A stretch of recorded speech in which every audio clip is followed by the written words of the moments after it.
Selamat siang Pak Dono dan teman-teman, saya Yohana akan menjelaskan mengenai manajemen kinerja berbasis kompetensi. Manajemen kinerja berbasis kompetensi adalah suatu pendekatan yang fokus pada pengukuran dan pengembangan kinerja karyawan berdasarkan kemampuan, pengetahuan, dan keterampilan yang dimiliki oleh mereka.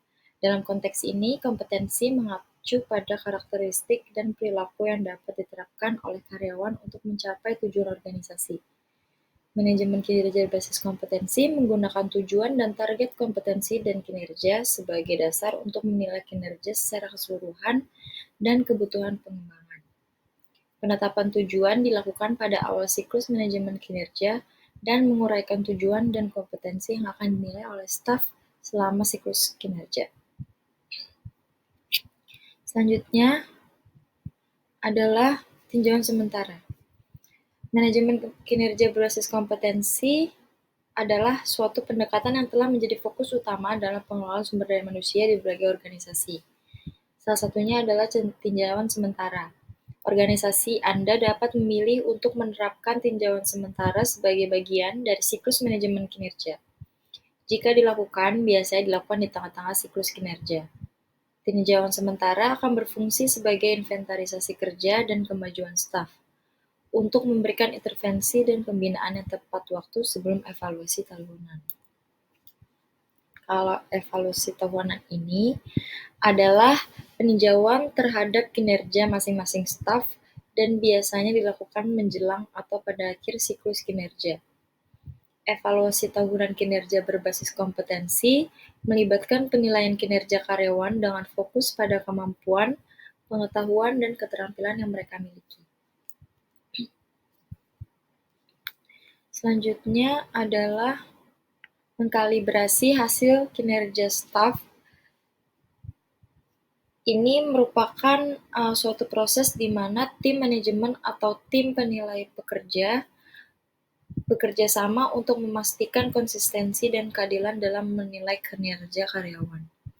Tujuan dari mengkalibrasi hasil kinerja adalah untuk menghindari bias individu, memastikan pengukuran kinerja yang objektif, dan mendukung pengambilan keputusan yang lebih baik dalam pengelolaan sumber daya manusia. Kalibrasi itu sendiri adalah proses di mana supervisor menilai untuk mendiskusikan hasil penilaian kinerja staf. Kalibrasi bersifat opsional dan biasanya berlaku untuk organisasi, tim, atau pusat yang lebih besar di mana kemungkinan dan potensi inkonsistensi atau bias lebih besar. Selanjutnya adalah penghargaan berbasis kinerja. Ada dua keuntungan, yaitu menentukan kompensasi dan mendapatkan imbalan berdasarkan kinerja. Selanjutnya adalah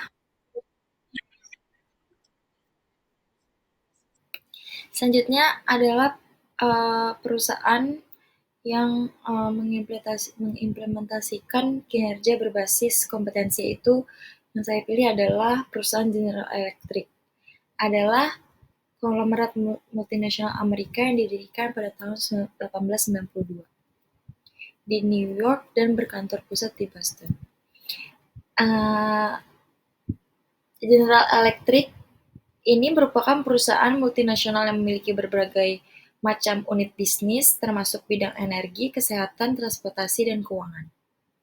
General Electric dikenal sebagai salah satu perusahaan yang menerapkan berbagai model manajemen, termasuk manajemen kinerja berbasis kompetensi.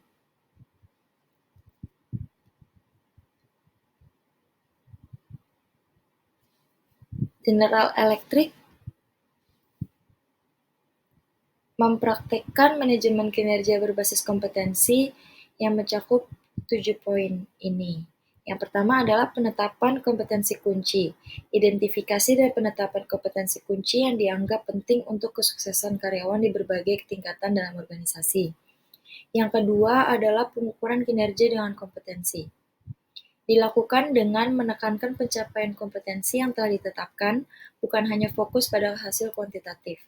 Yang ketiga, pengembangan dan pelatihan. Menyediakan program pengembangan dan pelatihan yang didesain untuk memperkuat atau membangun kompetensi yang diperlukan. Selanjutnya, penilaian kompetensi secara berkelanjutan. Melakukan penilaian kinerja secara berkelanjutan dengan memberikan umpan balik terkait kompetensi karyawan. Yang kelima adalah rencana karir berbasis kompetensi. Menerapkan rencana karir yang mempertimbangkan pengembangan kompetensi karyawan untuk mencapai tujuan perusahaan dan aspirasi individu. Yang keenam, keterlibatan karyawan. Mendorong keterlibatan karyawan dalam proses manajemen kinerja, termasuk penetapan tujuan dan penilaian kinerja. Dan yang terakhir adalah fokus pada pengembangan kepemimpinan. Mengidentifikasi dan mengembangkan kompetensi kepemimpinan yang diperlukan untuk posisi-posisi kunci di dalam organisasi.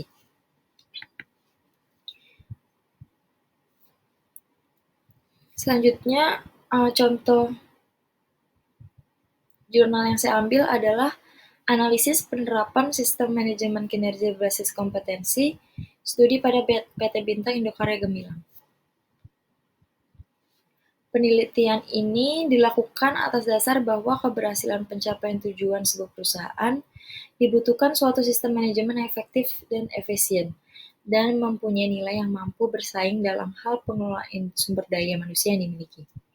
Dengan sistem kinerja yang bernilai baik, perusahaan mampu mengolah kapasitas kemampuan daya manusia yang dimiliki, agar mampu bekerja dengan baik dan optimal, serta mampu melibatkan ketercapaian yang sesuai dengan tujuan perusahaan. Dengan sistem manajemen kinerja yang bernilai baik, tujuan penelitian ini adalah memberikan penjelasan mengenai implementasi sistem manajemen kinerja berbasis kompetensi di PT Bintang Indokarya Gemilang, serta menganalisis dan menjelaskan mengenai hal-hal yang menjadi pendukung dan penghambat pengimplementasian sistem manajemen kinerja berdasarkan kemampuan dan pengalaman pada PT Bintang Indokarya Gemilang. Demikian presentasi dari saya. Terima kasih.